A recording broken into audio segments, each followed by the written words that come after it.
आज की मूवी में हम लोग एक ऐसी लड़की को देखेंगे जो कि अपने टीचर के साथ अफेयर करती है। वो अपने लिटरेचर को कंप्लीट करना चाहती थी।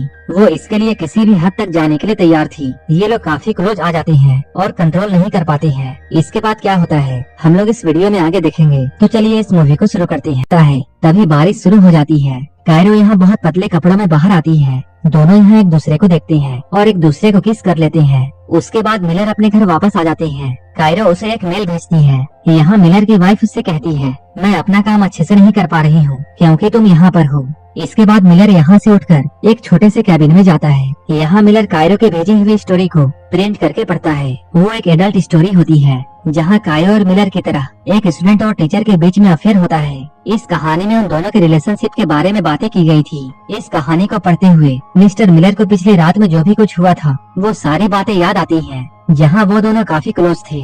मिलर कायरो के स्टोरी को पढ़ते हुए काफी एक्साइटेड हो जाता है। इसके बाद वो अपने पैंट को उतारकर इस स्टोरी का मजा लेता है। लेकिन अगले दिन सब कुछ बदल जाता है। मिलर कायरो को कॉल नहीं करता है जैसा कि वो पहले किया करता था। जब कायरो स्कूल आती है तब वो मिलर से पूछती है, आपको स्टोरी कैसी लगी? मिलर कहता है, मुझे तुम्हारी स्टोरी बिल्कुल भी पसंद नहीं आई। इस स्टोरी में बहुत सारी गलतियाँ थी। कायरो जब कहती है ये स्टोरी हमारे बारे में था, तब मिलर ये साफ साफ कह देता है कि हमारे बीच ऐसा कुछ भी नहीं है, हम लोग बस स्टूडेंट और टीचर हैं। ये सुनकर कायरो का दिल टूट जाता है। मिलर ये कहता है, तुम्हें ये स्टोरी दोबारा लिखनी होगी, नहीं तो मैं तुम्हें मिड टर्म में फेल कर दूंगा। कायरो यहाँ मिलर से बहुत गुस्सा हो जाती है। वो कहती है, मेरी स्टोरी बिल्कुल परफेक्ट है। कायरो कहती है, तुम सिर्फ इसलिए घबराए हुए हो क्योंकि मैंने वो लिख दिया है जो कि तुम नहीं लिख पाए। कायरो उसे नीचे दिखाने के लिए उसे एक बहुत ही आम राइटर कहती है और वो कहती है, अगर तुम्हारे में हिम्मत है तो तुम मुझे अभी के अभी फेल कर दो। इसके बाद वो रोते हुए घर जाती है और वो विनी के साथ बैठकर पीने लगती है। वहीं दूसरी तरफ हम लोग मिस्टर मिलर को देखते हैं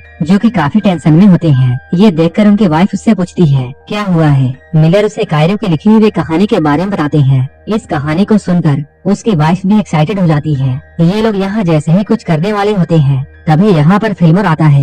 मिलर फिर से परेशान हो जाता है। वहीं दूसरी तरफ कायरो और विनी बातें कर रहे थे। कायरो यहाँ विनी को यह बताती है, मिलर सिर्फ मेरे करीब होने का नाटक कर रहा था। कायरो विनी से कहती है, तुम मिस्टर फिल्मर को एक मैसेज भेजो ताकि उसे डिस्ट्रैक्ट किया जा सके। विनी यहाँ फिल्मर से काफी अच्छी बातें करती है, लेकिन उसकी बातों का फिल्मर पर कोई भी असर नहीं था। इसके बाद इन लोगों ने फिल्मर का ध्यान खींचने के लिए अपने सारे कपड़े उतार दिए और रोमांटिक फोटोज लेकर फिल्मर को भेजते हैं। जैसे ही फिल्मर इन फोटोज को देखता है वो जल्दी से मिलर के घर से निकल जाता है। तभी मिलर के वाइफ को स्कूल से कॉल आता है। अब पूरे स्कूल को मिलर और कायरो के अफेयर के बारे में पता चल चुका था। उसकी वाइफ ये सुनकर काफी हैरान थी। वो पूछती है, ऐसा क्या हो रहा है? सिर्फ एक स्टूडेंट की लिखी हुई कहानी की वजह से? वो मिलर से पूछती है, क्या तुम दोनों के बीच में कुछ और भी हुआ था? लेकिन मिलर ने साफ साफ इनकार कर दिया। अगले दिन कायरो क्लास में नहीं आती है। वो वाइस प्रिंसिपल के ऑफिस में होती है। वाइस प्रिंसिपल ने कायरो और मिलर से ये पूछा, ये सब क्या हो रहा है? कायरो ने वाइस प्रिंसिपल को सब कुछ बता दिया कि मिलर ने मुझे एडवांस में मिड टर्म असाइनमेंट दिया था और हम लोगों ने साथ में सिगरेट पी थी और हम लोग स्कूल के बाहर भी मिले थे। लेकिन जब मिलर की बारी आती है तब वो सवालों का जवाब देने में हिचकिचाता है। उसकी हिचकिचाहट को देखकर वाइस प्रिंसिपल सब कुछ समझ जाती है, इसलिए मिलर को उसके जॉब से सस्पेंड कर दिया जाता है। स्कूल के बाहर फिल्मर मिलर को समझाता है, तुम्हें एक हद में रहकर काम करना चाहिए था, लेकिन तुमने अपनी हद पार कर दी जिसकी वजह से तुम आज इस हाल में हो। इसके बाद फिल्मर यहाँ से जाता है। जब घर आकर मिलर अपनी वाइफ को यह बताता है कि उसे स्कूल से निकाल दिया गया है, तब उसकी वाइफ उस पर शक करने लगती है। वो फिर से यह पूछती है, क्या तुम दोनों के बीच में कुछ भी हुआ था? लेकिन मिलर ने फिर से इनकार कर दिया। लेकिन उसकी वाइफ इस बात को मानने के लिए तैयार नहीं थी। वो फिर से मिलर से पूछती है,